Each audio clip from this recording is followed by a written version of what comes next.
Before the break, we were discussing the fans' reaction and booing of Andrew Luck during that preseason game, and we said, was it fair or was it foul? Now we bring back in Keyshawn Johnson. He rejoins us. Stephen A. Smith said you had to be back for this, and I'll throw it over to Will first. I know you had more to say on the subject. Yeah, Stephen A. thinks it's fair for the fans to boo Andrew Luck. I agree with all of his reasoning, but still think it's foul, just because I think you have to be bigger than that. But here's what I said. Keyshawn thought the fans are going to get over this. Give them some time. It was raw. Give them a moment. And I'm going to say this, Keyshawn. I don't think it's going to happen that way because of this. I think the level of disappointment is through the roof.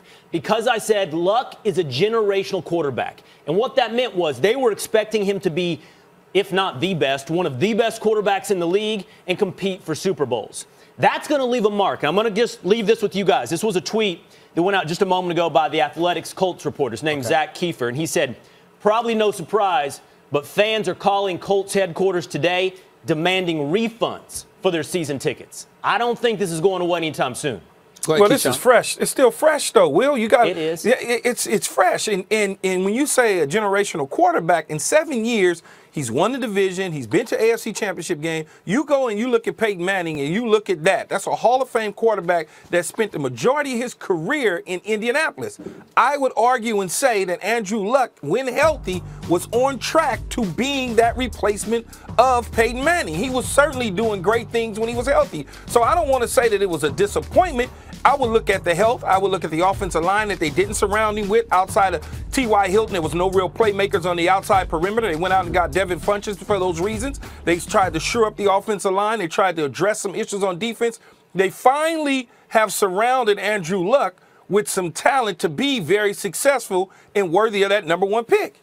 And he walks away. Well, listen, he walked away, but the reality, he didn't walk away. That's not fair, Will. That is not fair at all. He didn't walk away. He made a decision that it was best for him and his family to move in another direction, which doesn't mean that he won't resurface at some point in the future. Keyshawn, let me go here. Let me go. And Will, stay here with me. First of all, let me be very, very clear. I am in no way trying to denigrate Andrew Luck. I understand why he walked away. Listen, if you're experiencing that kind of pain, your pain threshold is what it is. And remember, he missed an entire season in 2017. But people forget prior to that, he missed damn near half of the previous season because of a lacerated kidney. So it's the lacerated kidney. It's the 2 shoulder surgeries. It's the calf. It's the ankle. And he's talking about rehab, and what he's going through. And it's not just about Sundays. It's about the 6 days during the week that you prep to get ready for Sunday afternoons. And so when he's looking at that, again, I understand it. I don't look at him as a quitter.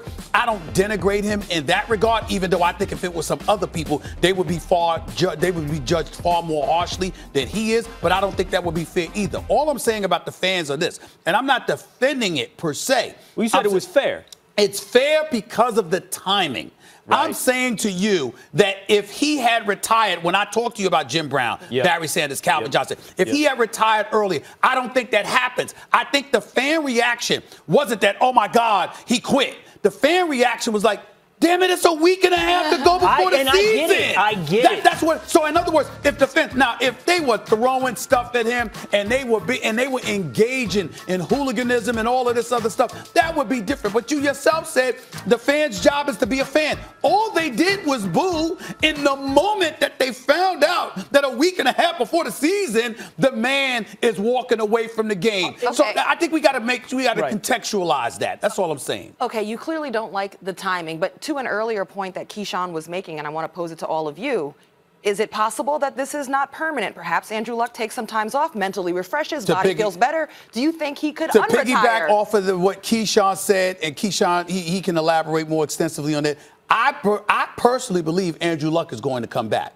I think you want to believe that. Okay, that's fair. But I don't believe that him, as good as he is. I know, and that's why we're so disappointed. As good as he is, I think once the body heals, if he steps away from the game for a year, maybe even 2 years, and the Indianapolis Colts are still contending, and you're looking at them and saying, they got everything but a quarterback, They got that now. They got that now. I'm saying if the situation stays that way. Keyshawn, why do you think he's pain-free? And he's pain-free. Will, I think he's going to come back because much like Stephen A. say, once you step away from the game and your body starts to heal, he's going to feel good in about 3 or 4 months. He's going to feel good. Plus, the Indianapolis Colts will see what they got in Jacoby Brissett. They will look at that team.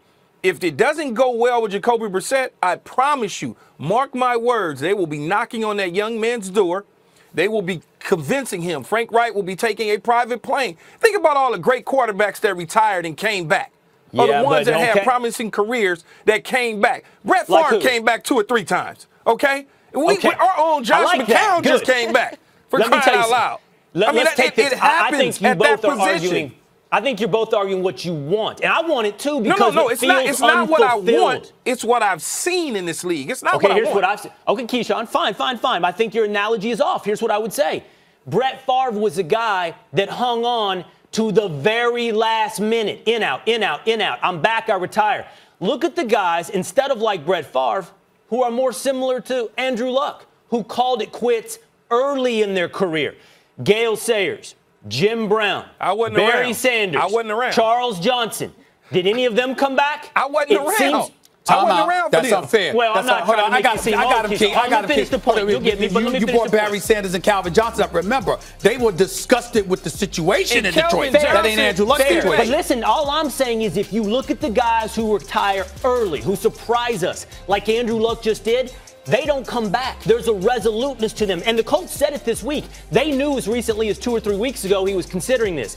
And Reich and Irsay and Ballard all tried to give him his space and his time. And they said, was at total peace with this. Hey, Will, everybody in the moment, when general managers and coaches are talking to you about not retiring, that's right now.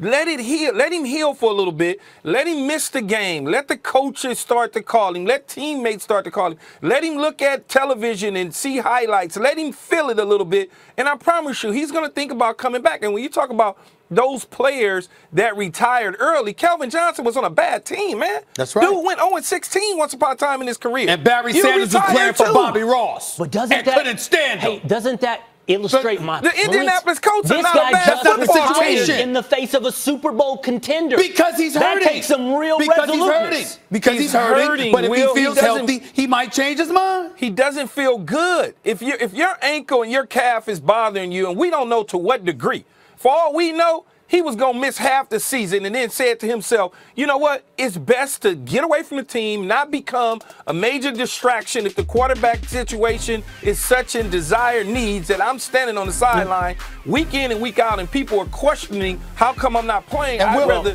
take a step away from the game right now, heal my body, and try and come back at a later date when it makes sense for me and my family. Ken, well, far be it for me to step out here on a limb, but I mean, not that I would know, but the man that just got married in March, and you coming home with the new wifey, even though it was somebody he had been with for the previous decade, and you coming home, drugged up on painkillers all the damn time, and so that might have had an impact too. Happy home, happy wife, happy life. That's what I've been told. That's what I've been told. I don't know. Happy wife, happy life. That's what I heard. That's what I heard, Key. Key, that's what I was told. That's not what I hear from happy you. Wife, I hear you saying. Happy life. I hear you saying after a couple years of marriage, you might want to get back out of the house. No. I don't know that. Let me say this. Last thing. We'll see who's right. Keyshawn, Stephen A. We'll see who's right about the comeback. My biggest point of debate with you guys is this. We disagree. I don't think the fans should be booing, okay? I don't think it's right. I don't think they should be booing today. Be bigger. But, Keyshawn, I get their disappointment, and I can't believe we're sitting here today saying he lived up to expectations. I cannot believe that. You're twisting. No Super Bowls. That's not what he was about. You're twisting words. He didn't live down to him. Go ahead, Key.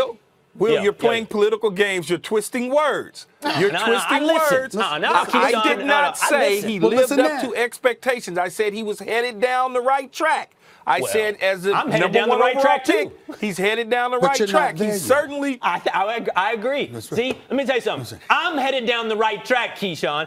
But I'm not here yet. Right. You see, I don't know if you can see me. You ain't going to catch here. I see you. But I'm coming. I wouldn't say All right, that. we definitely will come back to talking though. about whether or not Andrew Luck will be remembered as a great. Will he be remembered positively? But first, we want to thank Keyshawn Johnson for joining us today. Thank you so much. And the man got to walk away with $20+ million, so I'm not crying for him. He got to keep his money, $24 million. He's got 100. He's got 100. And gets to keep 24 after quitting. Oh, yeah, he'll be back tomorrow. Andrew Luck can absolutely live his best life. Couple years. I'll see you guys. All right, bye, Keyshawn. Andrew Luck's career was cut way too short, but you're about to find out why Luck only has himself to blame. Second hour of First Take coming up next.